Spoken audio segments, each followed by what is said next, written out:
I think there's a perception that there's an unequal relationship with customers.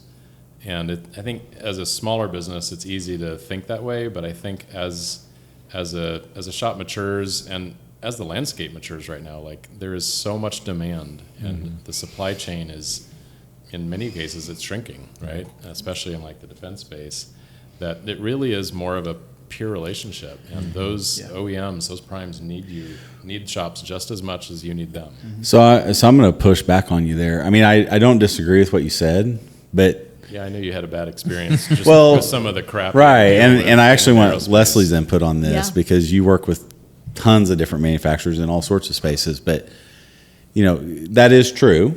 There's a shrinking supply base. Everybody talks about the supply chain as their biggest struggle, so forth. But I mean, they don't care, right? Like I'm not getting that PO if I don't agree to their terms. I don't. Mike's right though. So you're both right. The landscape is like the numbers tell you the truth that, especially if you're doing highly complicated 5-axis work, you don't have as much competition as you think. But also at the same time, they don't care. The primes and the OEMs, you're talking about people who are spending someone else's money. Right. That's the truth. Okay, their boss's boss told them, you got to buy this $2 billion worth of products. And so this guy feels powerful, and he's going to wield this power over you. And so then you have to conform to what they want, unless you're not going to get their business. And and with that, the biggest struggle we all face is cash flow, right? I mean, my biggest constraint to working capital is my customers, right? It's me fulfilling some contract or some PO, and it's 5-6 months before I see cash from the time I receive the PO to do the job, buy the material, pay the labor, deliver the parts, and then I wait 60, 90, 120 days. So Leslie, the reason you coming from the finance and accounting world, you have to see this with so many of your clients, and I know you do. What are the tips? I mean, how do we handle that?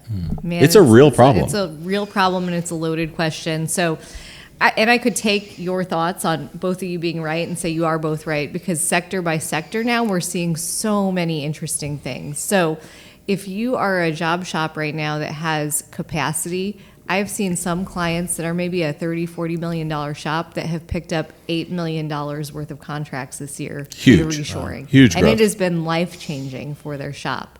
That's been great.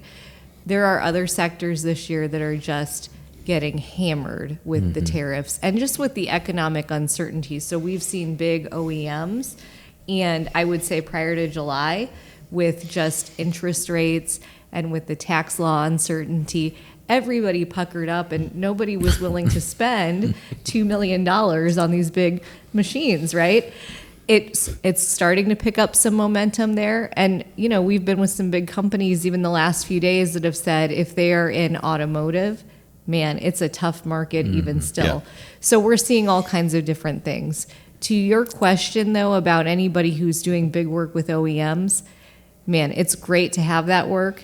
And they own you, right? Oh, they do. So you have to really know your terms, and you have to price that into your terms. You got to understand it, and then you've got to price that just as you would if you were getting a loan to somebody, because if you don't, that is going to bite you in the butt later.